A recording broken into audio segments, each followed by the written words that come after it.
नमस्कार विद्यार्थियों, online class में आपका स्वागत है।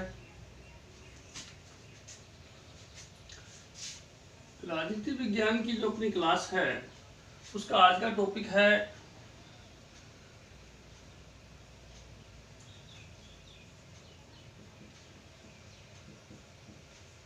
प्रधानमंत्री की भूमिका तथा उत्तरदायित्व। भाई, तो प्रधानमंत्री जो है उनकी भूमिका क्या है और एक उनके उत्तरदायित्व क्या हैं। क्या उत्तरदायित्व है प्रधानमंत्री के?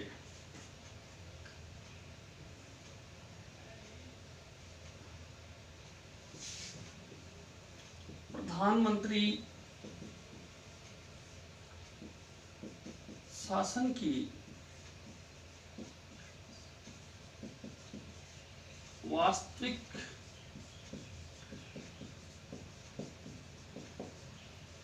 शक्तियों का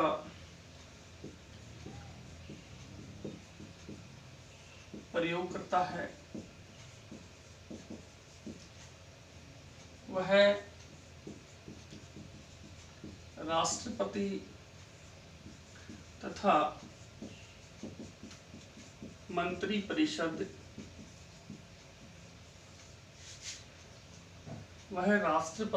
मंत्रिपरिषद के मध्य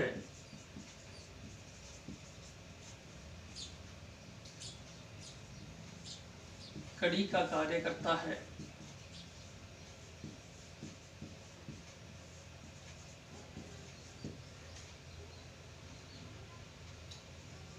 वह मंत्रिमंडल और संसद में समन्वय बनाता है।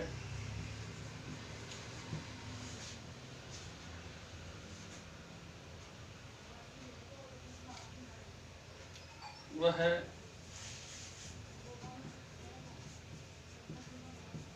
मंत्रिमंडल द्वारा लिए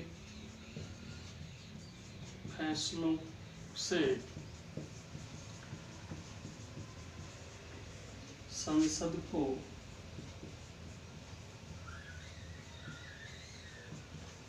अवगत करवाता है। कहने का मतलब यह है कि प्रधानमंत्री शासन की वास्तविक शक्तियों का प्रयोग करता है।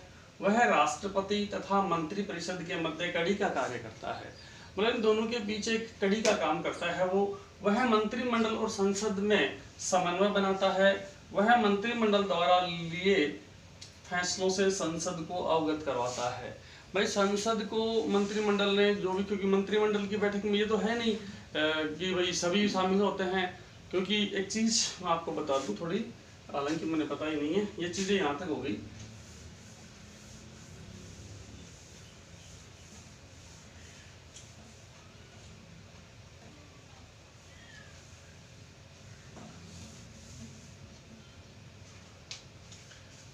एक बात यह है कि एक दो शब्द आ रहे हैं बार बार, एक तो मंत्रिमंडल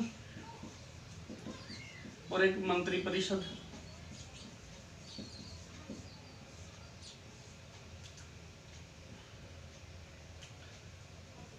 आपने पढ़ा होगा मंत्रियों के 3 प्रकार होते हैं। पढ़ा है? मंत्रियों के 3 प्रकार होते हैं, ये पढ़ा है आपने?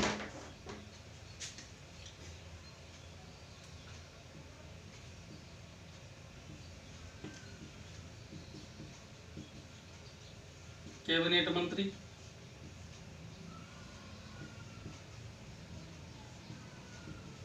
राज्य मंत्री,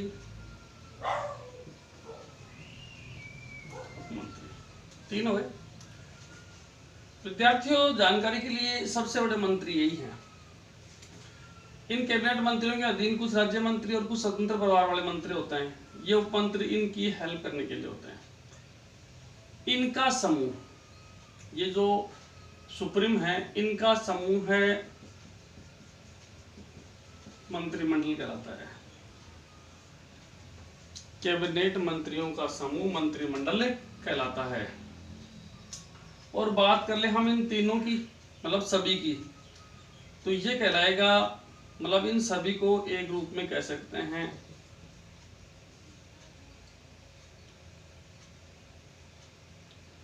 मंत्री परिषद। समझने की कोशिश करना, मतलब तीनों को संयुक्त रूप से क्या कहते हैं, मंत्री परिषद। केवल कैबिनेट मंत्रियों को क्या नाम दिया गया है, मंत्रिमंडल। तो कंफ्यूज नहीं होना है, क्योंकि कई बार ये शब्द आते हैं। तो मंत्री परिषद का मतलब सभी मंत्री शामिल होंगे, और केवल नाम आए मंत्रिमंडल तो मंत्रिमंडल में आप समझ गए केवल कैबिनेट मंत्री शामिल होते हैं।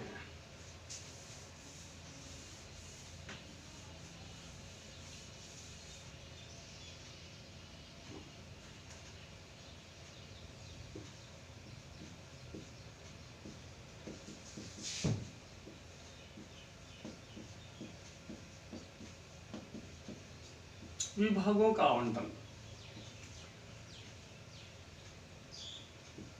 प्रधानमंत्री नियुक्त होने के बाद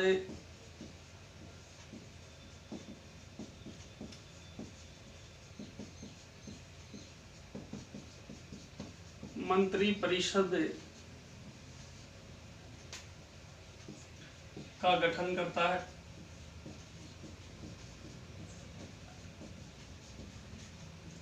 और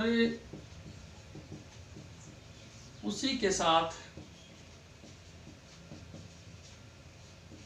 साथ उन मंत्रियों को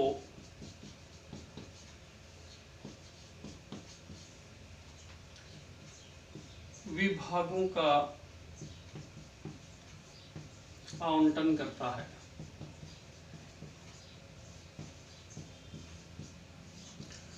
अब आप ये कहेंगे कि साहब प्रधानमंत्री, भाई सबसे पहले तो मैंने आपको बताया था कि जैसे लोकसभा चुनकर आती है तो राष्ट्रपति लोकसभा में बहुमत दल के नेता को प्रधानमंत्री पद के लिए आमंत्रित करता है।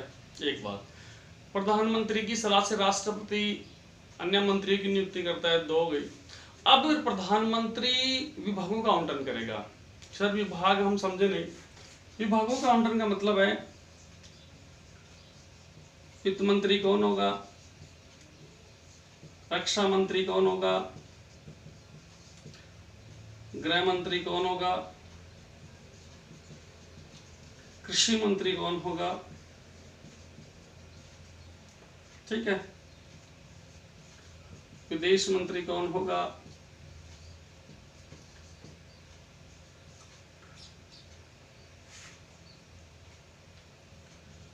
HRDM मानव संसाधन, जो आजकल नाम चेंज कर दिया है, संसाधन मंत्री कौन होगा, ठीक है। तो ऐसे मतलब मंत्रालयों का आवंटन किया जाता है। पहले सबसे पहले कैबिनेट मंत्रियों को ध्यान में रखा जाता है। फिर दूसरे नंबर पर मैंने आपको बताया था कि राज्य मंत्री स्वतंत्र प्रभार, पहले नंबर पर कैबिनेट मंत्री, दूसरे दर्जे पे राज्य मंत्री स्वतंत्र प्रभार, मतलब दूसरे दर्जे में दो गए, ए और बी, फर्स्ट और सेकंड पार्ट हो गए, एक राज्य मंत्री होगी, तीसरे उप मंत्री। तो ऐसे ये मंत्रियों को विभागों का आवंटन प्रधानमंत्री द्वारा ही किया जाता है।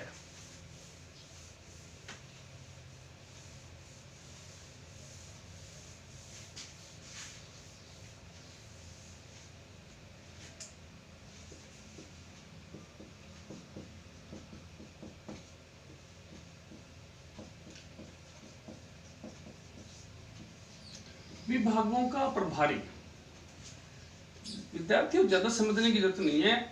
अब प्रधानमंत्री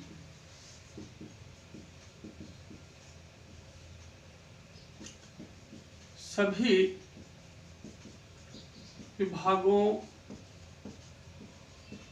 के आवंटन के बाद जो विभाग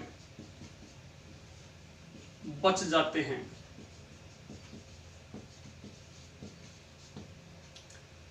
सभी का प्रभारी स्वयं होता है।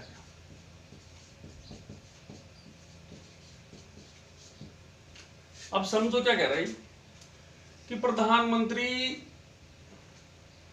सभी विभागों के आवंटन, मतलब जितने विभाग थे उनका आवंटन कर लेता है एक बार तो। अब कुछ विभाग फिर भी बच जाते हैं तो उन सभी का प्रभारी वह स्वयं होता है। उन सभी का प्रभारी स्वयं होता है। तो विभागों का प्रभारी समझ गए कि बचे विभाग किसके अंडर में रहते हैं? प्रधानमंत्री के अंडर में। और उनका कार्यकाल भी कौन संभालता है, मतलब कामकाज कौन संभालता है? प्रधानमंत्री संभालता है।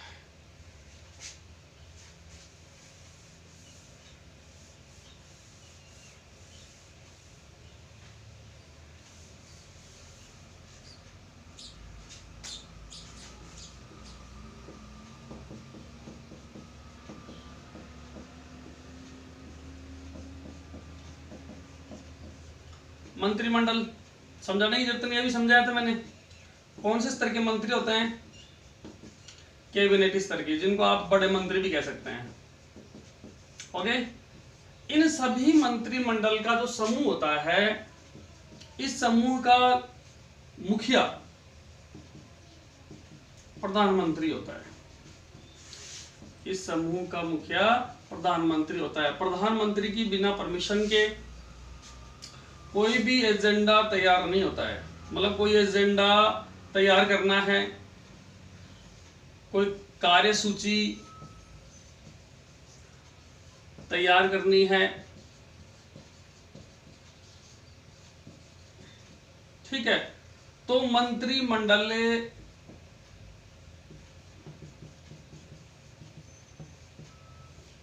प्रधानमंत्री के निर्देश पर कार्य करता है।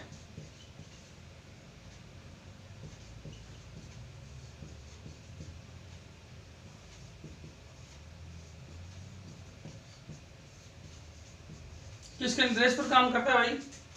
मंत्रिमंडल का नेता, कैबिनेट मंत्री, बड़े मंत्री होते हैं, ठीक है। इनका समूह जो होता है, इस समूह का मुखिया कौन होता है? प्रधानमंत्री होता है। कोई भी एजेंडा तैयार करते हैं, कोई कार्यसूची तैयार करनी है, तो मंत्रिमंडल प्रधानमंत्री के निर्देश पर ही कार्य करता है। मतलब मंत्रिमंडल किसके निर्देश पर काम करता है भाई? प्रधानमंत्री के निर्देश पर, स्वेच्छा से नहीं, क्योंकि उसका लीडर वो होता है। और इन मंत्रिमंडल के समूह में बहुत सारे मंत्री होते हैं।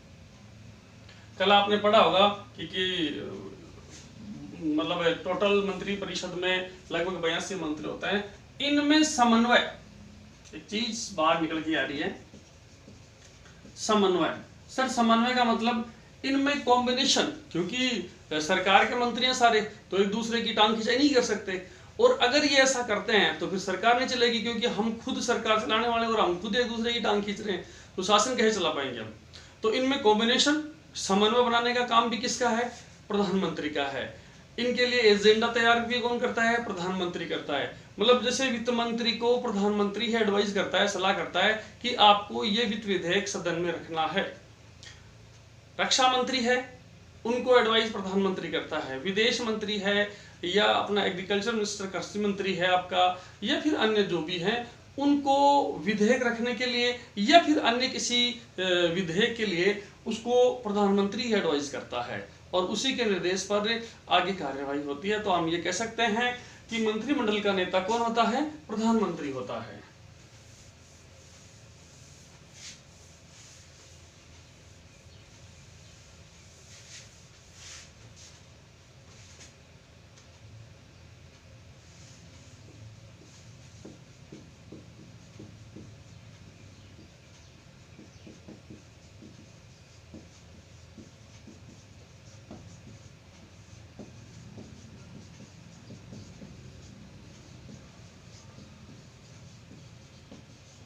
सुनो, संसद और कैबिनेट, कैबिनेट मंत्रिमंडल बता दिया मैंने, अभी बताया था। मंत्रिमंडल, संसद, दोनों चीज हो गई।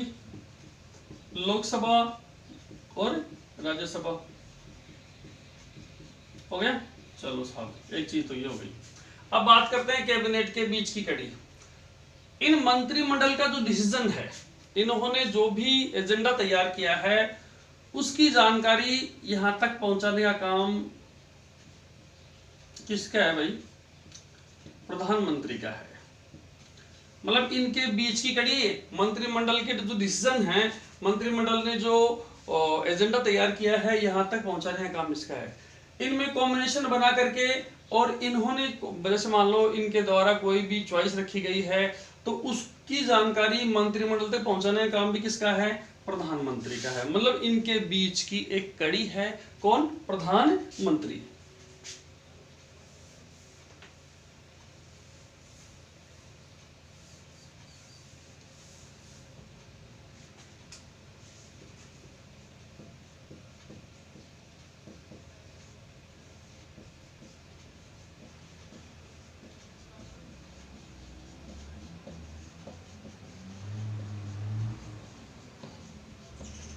देखो समझो क्या कर रहा है, सरकारी प्रतिनिधि के रूप में प्रधानमंत्री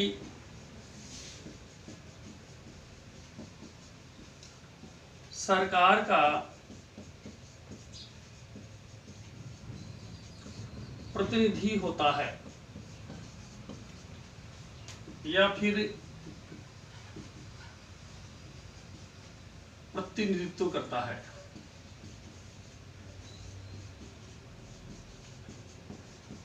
दोनों चीजें कह सकते हैं आप, प्रतिनिधि होता है या प्रतिनिधित्व करता है। वह राष्ट्रीय व अंतर्राष्ट्रीय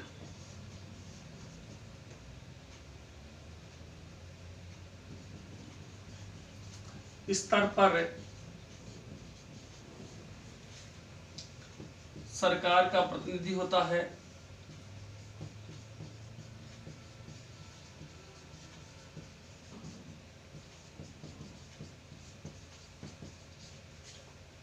विभिन्न उत्सवों व कार्यक्रमों में भी वह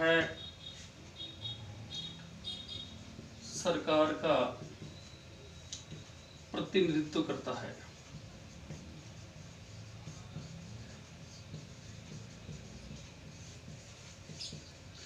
देखो विद्यार्थी, दो चीजें आ रही हैं और ये मैं समझनी है। सर दो चीजें कौन सी आ गई, एक बार हमें थोड़ा समझो, एक्सप्लेन करो।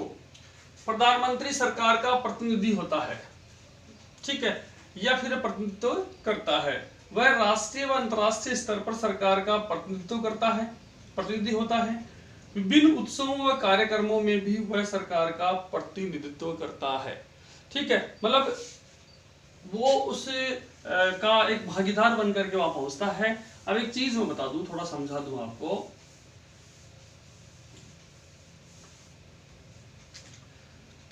जैसे दो चीजें हो गई, एक तो हो गया राष्ट्राध्यक्ष और दूसरा हो गया शासनाध्यक्ष। ओके, राष्ट्राध्यक्ष का मतलब समझते हो? राष्ट्रधन अध्यक्ष। किसका अध्यक्ष भाई? राष्ट्र का। शासनाध्यक्ष शासन धन अध्यक्ष। किसका अध्यक्ष? शासन का। तो राष्ट्र का अध्यक्ष तो भारत में किसको माना गया है?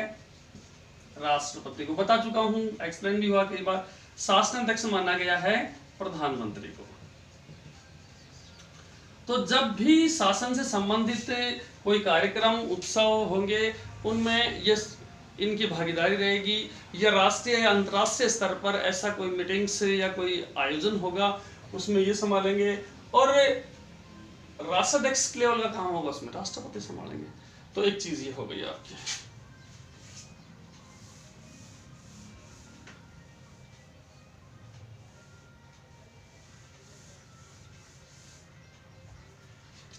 नेक्स्ट हम देखते हैं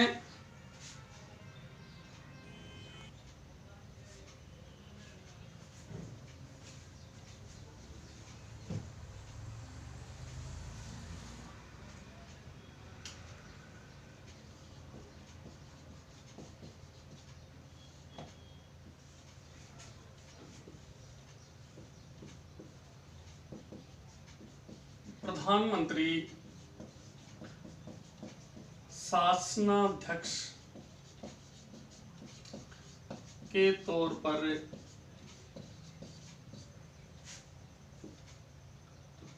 सभी जिम्मेदारियों का निर्वहन करता है।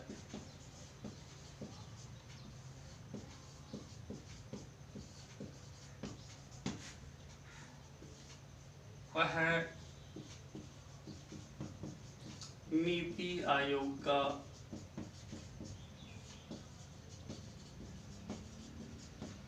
अध्यक्ष होता है।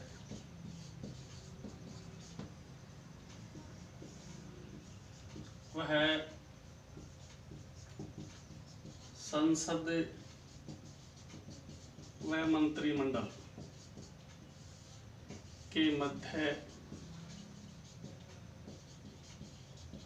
समन्वय स्थापित करता है।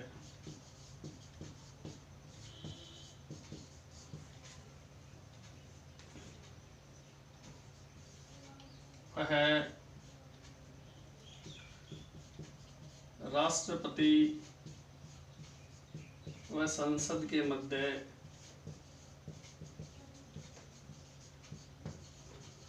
कड़ी का कार्य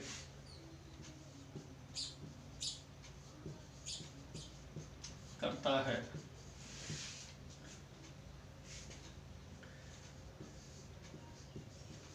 सभी सरकारी विधेयकों को अपनी देखरेख में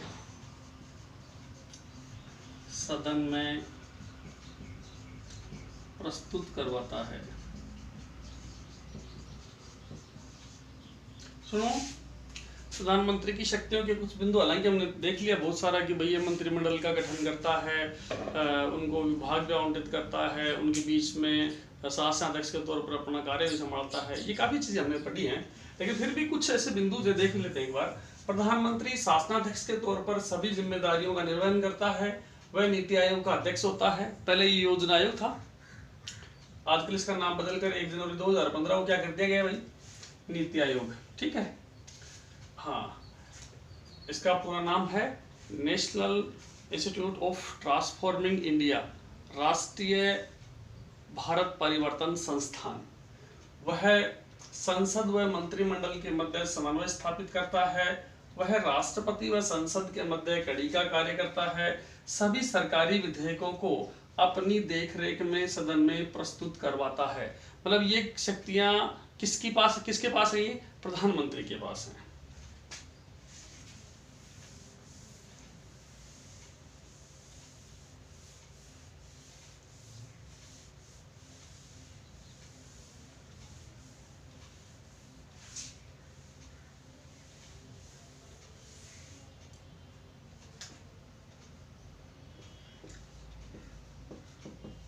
देश में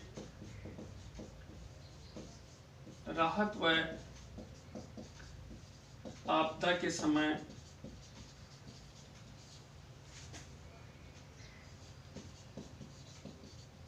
राष्ट्रपति से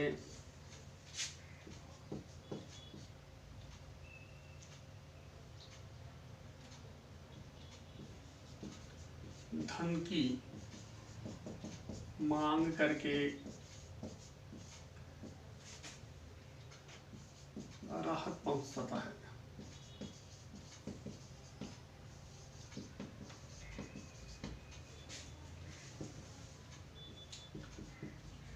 राष्ट्र के विकास की विभिन्न योजनाओं पर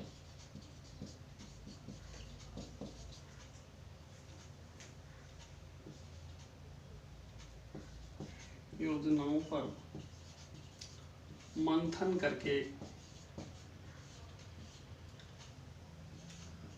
उनको सुचारू रूप से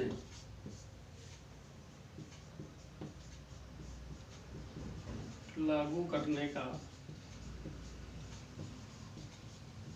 कार्य करता है।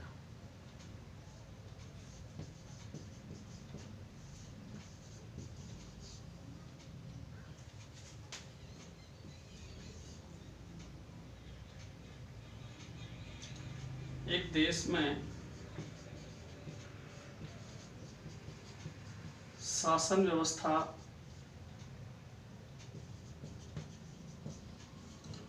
व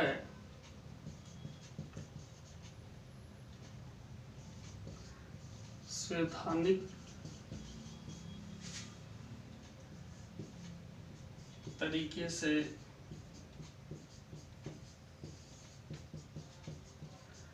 शासन संचालन का अधिकार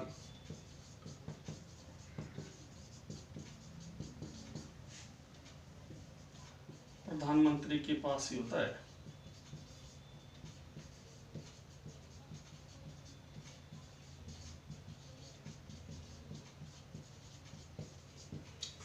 देश में राहत व आपदा, मतलब आपदा के समय, आप ऐसे कह सकते हैं राहत व आपदा मतलब आपदा के समय, है ना, के समय राष्ट्रपति से धन की मांग करके राहत पहुंचाता है।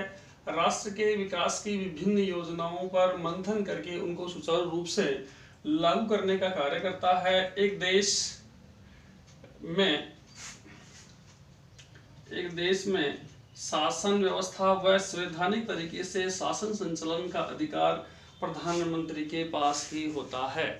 तो कहने का मतलब विद्यार्थियों, हमने जैसे प्रधानमंत्री के बारे में अध्ययन किया है कि भाई प्रधानमंत्री का गठन रचना किस प्रकार से, प्रधानमंत्री लोकसभा में बहुमत दल का नेता होता है, राष्ट्रपति इसको नियुक्त करता है, वो अपनी शपथ के बाद अपने मंत्रिमंडल या मंत्री परिषद को चुनता है, उनको विभाग आवंटित करता है, बचे विभाग स्वयं रख लेता है, ठीक है, और वो शासन संसद और मंत्रिमंडल के बीच में कड़ी का कार्य करता है। इसके अलावा नीति आयोग जैसे जो बड़े इंस्टीट्यूट हैं, संस्थान हैं जो देश के लिए कार्य कर रहे हैं, उनका अध्यक्ष या उनका चीफ स्वयं प्रधानमंत्री ही होता है। विद्यार्थियों, इसी के साथ हमारा जो ये टॉपिक था राष्ट्रपति का, प्रधानमंत्री का, ये कंप्लीट हो चुका है। अब इस लेसन में हमारे राष्ट्रपति और प्रधानमंत्री दोनों के टॉपिक कंप्लीट हो गए और इसी के साथ हमारा लेसन भी कंप्लीट हो गया है। नेक्स्ट अगली क्लास में देखेंगे।